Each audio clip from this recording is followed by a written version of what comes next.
नमस्कारम। हम पढ़ रहे हैं 10th class biology chapter 6 life processes. ये हमारी इस लेसन की 5th वीडियो है और हम यहाँ पर आ चुके हैं। तो आइए पढ़ना शुरू करते हैं। Now let us study how the plant obtains carbon dioxide. कि अब हम ये पढ़ेंगे कि जो प्लांट्स होते हैं, जो पौधे होते हैं, वो कार्बन डाइऑक्साइड CO2 कैसे लेते हैं। In class 9 we had talked about stomata. हमने 9th क्लास के अंदर स्टोमेटा के बारे में पढ़ा था। Which are tiny pores present on the surfaces of the leaves. अच्छा, जो ये स्टोमेटा है ये एक प्लूरल वर्ड है। एक जो होता है उसको बोलते हैं स्टोमा, और जब काफी सारे होते हैं तो उसको बोलते हैं स्टोमेटा। कि which are tiny pores present on the surface of the leaves. कि ये स्टोमेटा क्या है? टाइनी। टाइनी मतलब छोटे छोटे पोर्स होते हैं। पोर्स मतलब छेद। ये स्टोमेटा क्या है? छोटे छोटे छेद होते हैं, होल्स होते हैं, जो कहाँ होते हैं? लीव्स के, पत्तों के सरफेस पे प्रेजेंट होते हैं। जो पत्ता होता है, जैसे मान लो ऐसे एक पत्ता है, तो उसके ऊपर की तरफ तो क्या है? बहुत कम स्टोमेटा होते हैं, लेकिन उसके नीचे की तरफ सबसे ज्यादा मैक्सिमम स्टोमेटा होते हैं। Massive amounts of gaseous exchange takes place in the leaves through these pores for the purpose of photosynthesis। कि massive amounts of gaseous exchange, कि बहुत ज्यादा मात्रा में गैसेस का आदान प्रदान होता है, एक्सचेंज होता है स्टोमेटा के जरिए। और किस लिए होता है? ताकि फोटोसिंथेसिस हो सके। क्योंकि फोटोसिंथेसिस प्रोसेस में क्या होती है? कार्बन डाइऑक्साइड यूज होती है और ऑक्सीजन प्रोड्यूस होती है, तो इसलिए गैस का एक्सचेंज होता है। प्लांट क्या करता है? इन्वायरमेंट में से कार्बन डाइऑक्साइड गैस को स्टोमेटा के जरिए अपने अंदर ले लेता है, और उसके अंदर जो ऑक्सीजन बनी है फोटोसिंथेसिस प्रोसेस के कारण, उस ऑक्सीजन को स्टोमेटा के जरिए बाहर निकाल देता है। तो इसलिए CO2 और O2 का एक्सचेंज होता है स्टोमेटा के जरिए। But it is important to note here that exchange of gases occurs across the surface of stems, roots and leaves as well. कि देखिए, एक्सचेंज ऑफ गैसेस एक तो होता है लीव्स में से स्टोमेटा के जरिए, इसके अलावा कुछ मात्रा में गैसेस का एक्सचेंज स्टेम और रूट्स में से भी होता है। देखो, लीव्स में तो हमने पढ़ लिया, पत्तों में तो होता ही है। थोड़ा गैस का एक्सचेंज रूट्स और स्टेम्स में भी होता है। तो एक तो होते हैं स्टोमेटा जो गैसेस का एक्सचेंज करते हैं। इसके अलावा जो स्टेम वगैरह है, वहां पर क्या है? लेंटिसेल प्रेजेंट होता है। लेंटिसेल ये भी क्या है? पोर्स क्रिएट करते हैं, और वहां से भी गैसेस का एक्सचेंज होता है।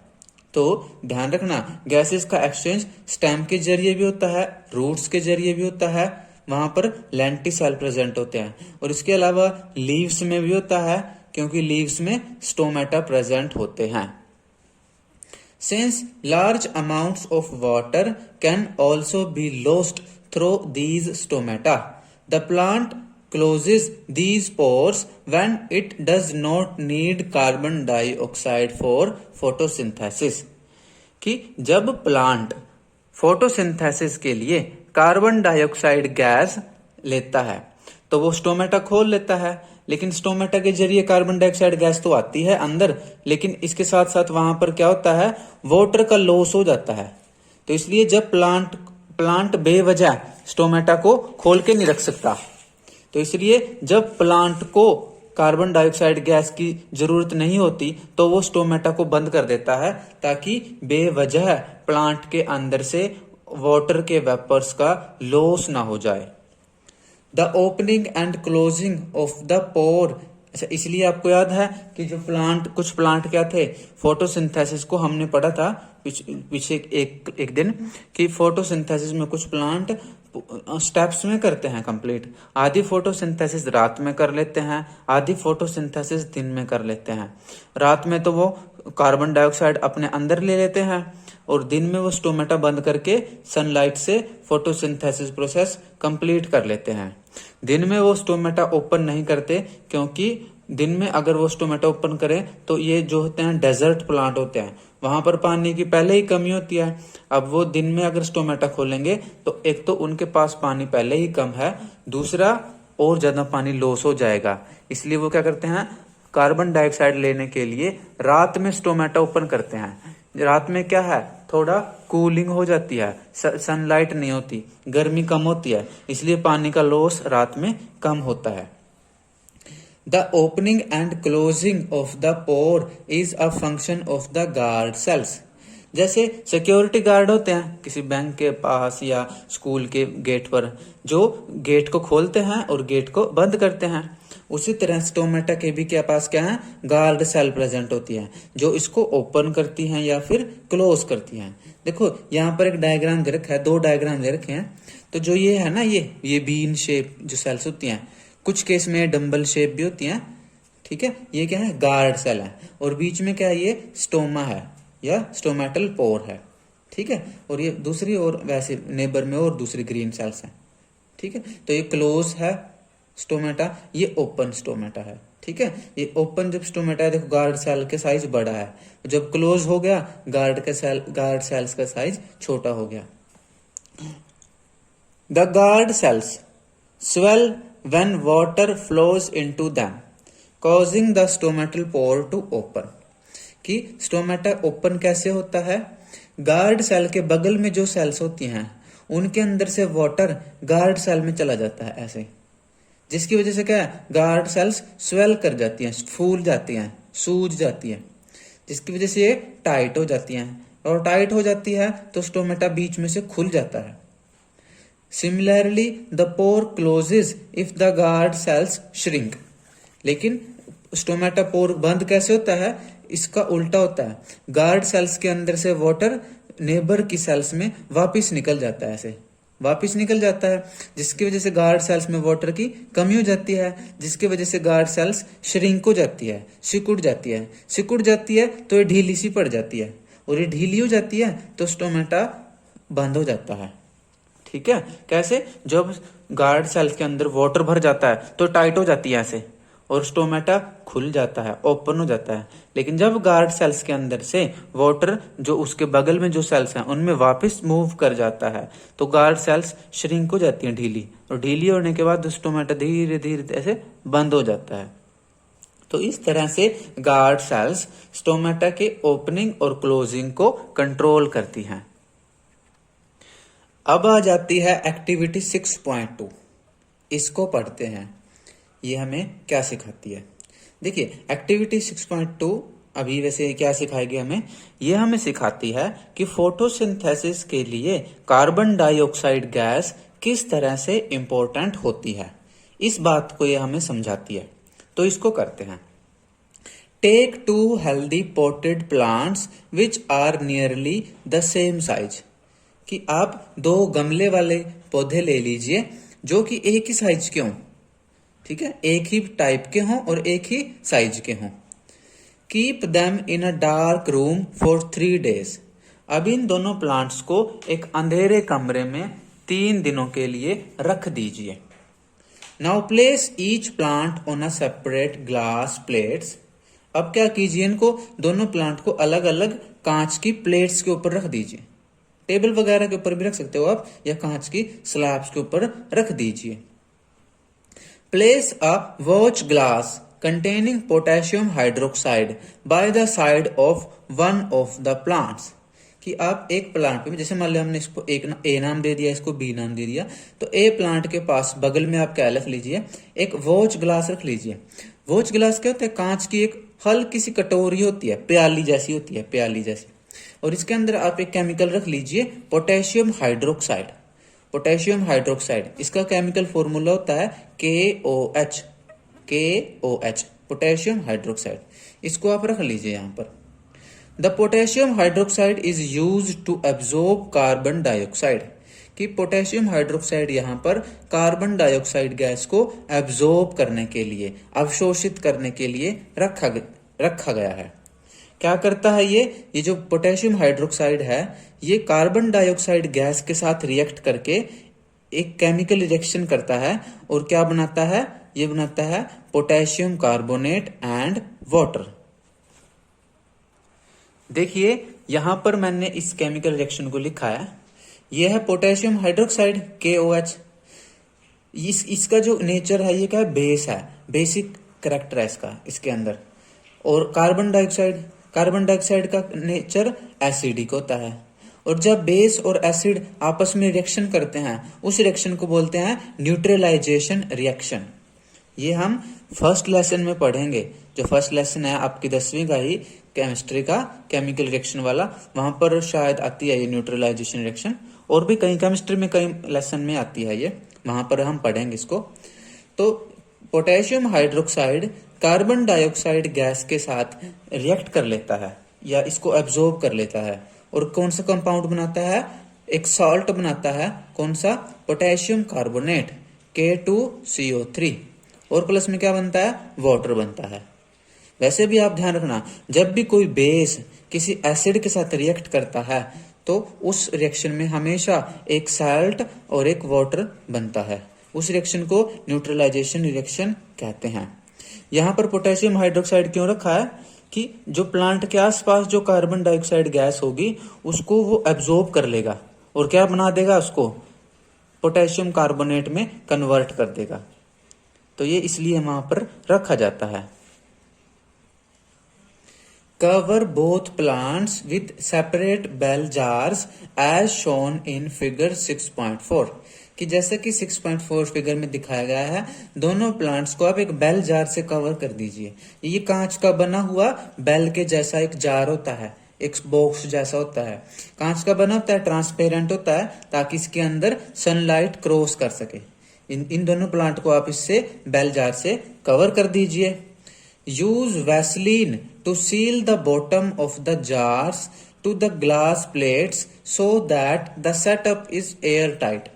क्या कीजिए, यहाँ पर नीचे जो यहाँ पर नीचे जो ग्लास प्लेट के ऊपर जो आपने जार को रखा है, यहाँ पर जो जगह बन गई, यहाँ पर वैसलीन लगा दीजिए और वैसलीन से इसको सील कर दीजिए। वैसलीन से सील इसलिए करना है ताकि अब इसके अंदर ना तो बाहर से कोई गैस अंदर जा सके, ना ही अंदर से कोई गैस बाहर आ सके। एक सेपरेट इन्वायरमेंट क्रिएट करने के लिए इसको आप यहां पर वैसलीन से सील कर दीजिए। Keep the plants in sunlight for about 2 hours. देखिए आपने इनको 3 दिन अंधेरे में रखा था, अब आप इसको बाहर निकाल करके 2 घंटों के लिए सूर्य के प्रकाश में रख दीजिए। प्लक अ लीफ, 2 घंटे बाद फिर क्या करना है, pluck a leaf from each plant and check for the presence of starch as in the above activity. कि अब आप हर एक प्लांट से एक एक पत्ता तोड़ लीजिए और उन पत्तों में, उन लीव्स में स्टार्च की प्रेजेंस को चेक कीजिए कि किस लीफ में स्टार्च ज्यादा है, किस लीफ में स्टार्च कम है, या फिर किस लीफ में स्टार्च प्रेजेंट है और किस में स्टार्च एब्सेंट है। जैसे कि हमने एक्टिविटी 6.1 में किया था, वैसे ही यहाँ पर 6.2 में आपने करना है। तो देखिए ये मैंने एक डायग्राम से समझाया है आपको, डायग्राम, एक सिंपल से डायग्राम से समझाने की कोशिश किया कि हम यहाँ पर स्टार्च की प्रेजेंस कैसे चेक करेंगे। दोनों प्लांट्स, ये ए प्लांट है, ठीक है, ये बी प्लांट है, तो ए प्लांट से एक लीफ ले लो, बी प्लांट से एक लीफ ले लो। अब इस लीफ को क्या करो, few minutes in boiling water, और ऐसे इसको भी few minutes in boiling water, यानी इन दोनों को अलग अलग उबलते हुए पानी में कुछ मिनटों के लिए रख दीजिए, 3 मिनट 5 मिनट या ऐसे कुछ मिनट के लिए आप रख दीजिए। फिर क्या करना है आपने, इन लीफ को क्या करना है आपने, एक बीकर लेना है और उस बीकर में अल्कोहल डाल देनी है। तो इस लीफ को अलग एक बीकर में अल्कोहल के अंदर रख दीजिए, इस लीफ को अलग एक बीकर में अल्कोहल के अंदर रख दीजिए। फिर इस अल्कोहल वाले बीकर को वाटर बाथ में रख दीजिए और इस अल्कोहल वाले बीकर को वाटर बाथ में रख दीजिए। वाटर बाथ क्या होता है, ये एक मेटल का बना हुआ कटोरा सा होता है जिसमें पानी भर के उसको गर्म करते हैं और फिर उस गर्म पानी में किसी चीज को डाल करके दोबारा से गर्म कर लेते हैं। यानी कि क्या करेंगे, अब इस वाटर बाथ को आप गर्म कीजिए, नीचे से हीट कीजिए, इसको भी हीट कीजिए, ठीक है। अब क्या होगा, नीचे से हीट करेंगे तो ये वाटर बाथ गर्म होएगा, इसके अंदर पानी है, पानी गर्म होगा और इस पानी के अंदर बीकर रखा है, बीकर के अंदर अल्कोहल और लीफ है।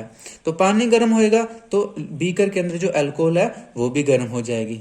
और आपको तब तक इसको गर्म करना है जब तक ये अल्कोहल बॉयल ना करने लग जाए। जैसे ही अल्कोहल बॉयल करने लगेगी फिर आपको गैस को बंद कर देना है।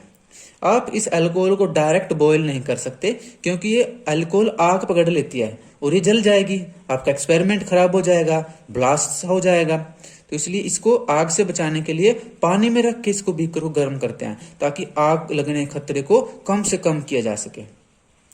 तो अब यहाँ पर आप जब इसको इस लीफ को आप बाहर निकालोगे, अल्कोहल में से इसको बाहर निकालोगे, ठीक है, तो क्या होगा, इस लीफ का जो रंग है ना, अब हरा रंग गायब हो जाएगा।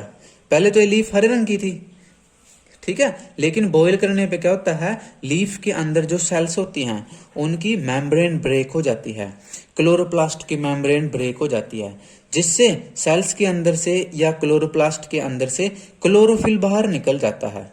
क्लोरोफिल ही पत्तों को हरा रंग देता है, इसलिए पत्तों के अंदर से क्लोरोफिल बाहर निकल करके अल्कोहल में निकल आता है। इसलिए पत्तों का रंग ग्रीन लेस हो जाता है, ग्रीन नहीं रहता, उनका ग्रीन कलर लूज हो जाता है, लोस्ट हो जाता है। और जो अल्कोहल है वो पहले ट्रांसपेरेंट थी, लेकिन अब उसके अंदर पत्तों के अंदर से निकल करके क्लोरोफिल आ जाता है, तो अब अल्कोहल ग्रीन कलर की हो जाती है। अब आपने क्या किया, इस पत्ते को बाहर निकाल लिया, फिर क्या करना है, ध्यान रखो, ये ए वाला प्लांट है जहां पर KOH था, ये बी वाला प्लांट है जहां पर KOH नहीं था। तो अब इसको क्या करो, आप इस पत्ते को क्या करो, आप आयोडीन सॉल्यूशन इसके ऊपर डालो। ऐसे इस वाले प्लांट के ऊपर भी आयोडीन सॉल्यूशन डालो। आयोडीन सॉल्यूशन क्या डालने के बाद आप देखोगे कि जो ए प्लांट था जिसके बगल में हमने पोटेशियम हाइड्रोक्साइड रखा था, उसके ऊपर तो कोई खास चेंज नहीं आता है, लेकिन जो बी वाला प्लांट है जिसके पास हमने पोटेशियम हाइड्रोक्साइड नहीं रखा था, उस लीफ में क्या होता है, जैसे ही आप उस पर आयोडीन सॉल्यूशन डालते हो उसका डीप ब्लू कलर आ जाता है। अब ये होता किस वजह से है, इसके पीछे ये केमिकल रिएक्शन छिपी होती है। आयोडीन सॉल्यूशन हमेशा स्टार्च के साथ रिएक्ट करके एक नीले कलर का कंपाउंड बनाता है, ठीक है। तो इसका मतलब क्या है, जो ए प्लांट है जिसके पास KOH रखा था उसने ब्लू कलर नहीं दिया, इसका मतलब है इस ए प्लांट की लीफ में स्टार्च प्रेजेंट नहीं है, जो बहुत बहुत कम स्टार्च है। और जो बी प्लांट है जिसने आयोडीन सॉल्यूशन के साथ ब्लू कलर दिया, इसका मतलब है कि इसके अंदर स्टार्च बनी है, तभी तो इसने आयोडीन के साथ ब्लू कलर कंपाउंड दे दिया, ठीक है। तो जो इसने लास्ट में क्वेश्चन पूछा था, ये वाला क्वेश्चन कहाँ गया, देखो कि check for the presence of starch as in the above activity, कि स्टार्च की प्रेजेंस चेक कीजिए। तो हमने क्या देखा, हमने देखा कि ए वाले प्लांट की लीफ में तो स्टार्च एब्सेंट है और बी वाले प्लांट की लीफ में स्टार्च प्रेजेंट है। अगला, do both the leaves show the presence of the same amount of starch, कि क्या दोनों प्लांट की जो लीफ है उनमें समान मात्रा में स्टार्च प्रेजेंट है। तो इसका आंसर है नहीं। ए वाले प्लांट में वेरी वेरी लो अमाउंट है, बहुत कम स्टार्च है या फिर एब्सेंट है, और बी वाले प्लांट में स्टार्च प्रेजेंट है। What can you conclude from this activity, कि इस एक्टिविटी से आप क्या रिजल्ट निकालते हो, क्या परिणाम निकालते हो, क्या सीखते हो इस एक्टिविटी से। देखिए ध्यान दीजिए, इस एक्टिविटी से हम यही सीखते हैं। देखो, फोटोसिंथेसिस करने के लिए 4 चीजें चाहिए, क्या क्या चाहिए, carbon dioxide, water, chlorophyll, sunlight. तो देखिए इसके पास भी क्या है, क्लोरोफिल, ग्रीन प्लांट है, इसके पास भी क्लोरोफिल।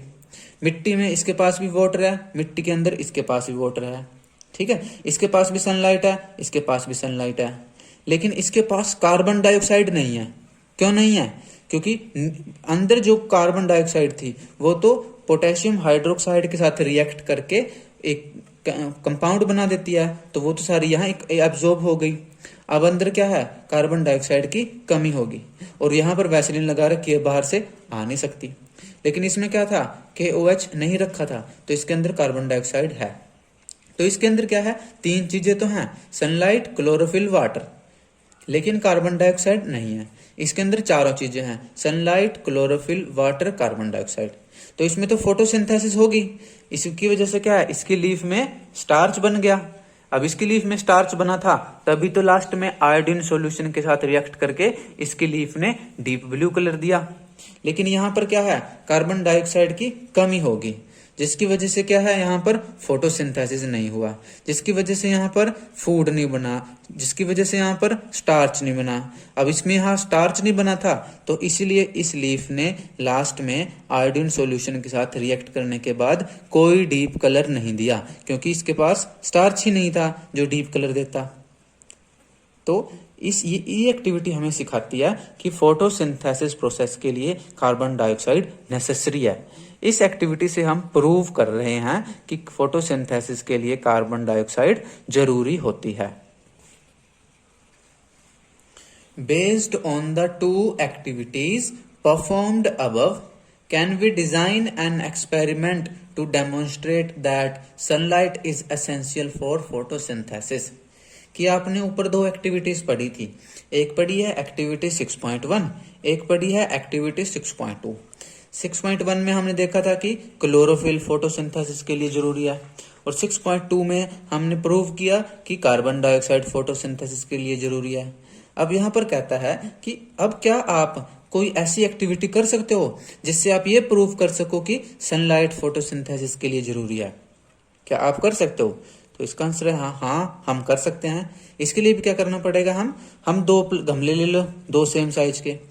क्या करो, एक को तो धूप में रखो, और एक गमले को तो क्या करो आप 3 दिनों के लिए धूप में रख के रखो, पानी देते रहो, और एक गमले को क्या करो आप 3 दिनों के लिए अंधेरे में रख दो, पानी देते रहो लेकिन अंधेरे में रखो। 3 दिनों बाद क्या करो, दोनों प्लांट से एक एक लीफ ले लो और उसमें स्टार्च की प्रेजेंस को चेक करो। सेम प्रोसीजर वही, उन दोनों लीफ को पहले अलग अलग बॉइलिंग वाटर में डालो कुछ मिनट के लिए, फिर उनको क्या करो अल्कोहल में डाल करके वाटर बोथ में हीट करो, बॉईल करो, फिर क्या करो उस लीफ को फिर उनके ऊपर आयोडीन सॉल्यूशन डाल करके स्टार्च की प्रेजेंस चेक करो। तो आप देखोगे कि जो प्लांट 3 दिनों के लिए अंधेरे कमरे में रखा था उसमें क्या है, फोटोसिंथेसिस नहीं होगी, इसलिए उसमें स्टार्च नहीं बनेगा, इसलिए उसके लीफ जो है आयोडीन सॉल्यूशन के साथ ब्लू कलर नहीं देंगे। लेकिन जो दूसरा प्लांट है जो 3 दिनों के लिए धूप में रखा है उसमें फोटोसिंथेसिस हो गया है, उसमें स्टार्च बन रहा है, तो उसकी लीफ जो है आयोडीन सॉल्यूशन के साथ डीप ब्लू कलर देगी। तो इस तरह से हम इस एक्टिविटी के साथ भी ये प्रूव कर सकते हैं कि फोटोसिंथेसिस के लिए सनलाइट नेसेसरी होती है। So far we have talked about autotrophs meet their energy requirements. कि अब तक हम ये पढ़ा है कि ऑटोट्रोप्स अपनी एनर्जी कैसे लेते हैं। तो देखिए अब आपके याद है ना ऑटोट्रोप्स कौन कौन है, 2 टाइप के ऑटोट्रोप्स हमने पढ़े थे। एक तो पढ़े हैं ग्रीन प्लांट्स, ठीक है, जो क्या करते हैं फोटोसिंथेसिस करते हैं। इसके अलावा कुछ बैक्टीरिया भी होते हैं जो कि क्या है ऑटोट्रोप्स हैं, अपना खाना खुद बनाते हैं।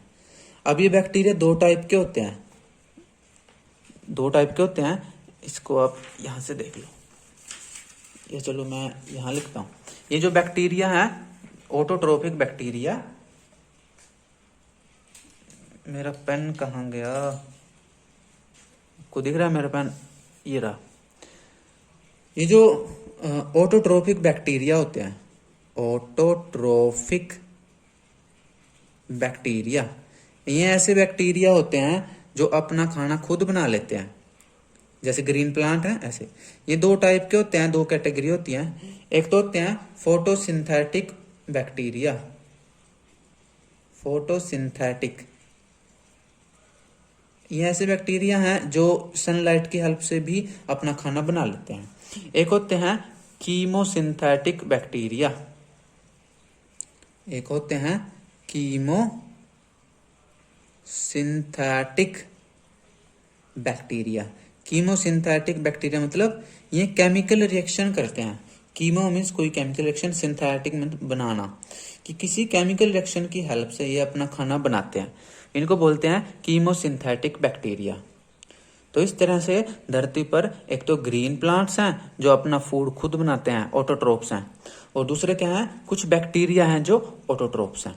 बैक्टीरिया में भी कुछ फोटोसिंथेटिक ऑटोट्रोप्स हैं, कुछ कीमोसिंथेटिक ऑटोट्रोप्स हैं। But they also need other raw materials for building their body, कि जो ये ऑटोट्रोप्स होते हैं ये अपना खाना तो खुद बना लेते हैं, लेकिन इसके अलावा इनको कुछ और रॉ मटेरियल भी चाहिए होते हैं, दूसरे न्यूट्रिएंट्स भी चाहिए होती हैं, ताकि जिससे ये अपनी बॉडी बना सके, ग्रोथ कर सके। Water used in photosynthesis is taken up from the soil by the roots in terrestrial plants। देखिए यहाँ पर वर्ड आया है टेरेस्ट्रियल प्लांट्स। टेरेस्ट्रियल प्लांट्स कौन से होते हैं? ऐसे प्लांट्स जो जमीन पर उगते हैं, लैंड पर उगते हैं, उनको कहते हैं टेरेस्ट्रियल प्लांट्स। कि जो टेरेस्ट्रियल प्लांट हैं वो उनको फोटोसिंथेसिस के लिए वाटर चाहिए होता है, और वो वाटर कहाँ से लेते हैं? मिट्टी में से लेते हैं, अपनी रूट्स के द्वारा, जड़ों से वो एब्जॉर्ब कर लेते हैं। Other materials like nitrogen, phosphorus, iron and magnesium are taken up from the soil. दूसरे मटेरियल जैसे वाटर तो भी सॉइल से ले लिया, और दूसरे मटेरियल जैसे कि नाइट्रोजन, फॉस्फोरस, आयरन, मैग्नीशियम, ये भी कहाँ से लेते हैं प्लांट? मिट्टी में से लेते हैं। तो इसलिए मिट्टी काफी इंपॉर्टेंट है, मिट्टी की हेल्थ अच्छी होनी चाहिए, हमें अपनी मिट्टी को बंजर होने से बचाना चाहिए। Nitrogen is an essential element used in the synthesis of proteins and other compounds. कि नाइट्रोजन क्या है? ये भी एक न्यूट्रिएंट है। ये क्या है?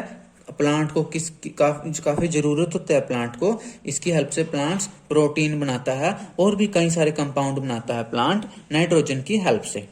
This is taken up in the form of inorganic nitrates और नाइट्राइट्स।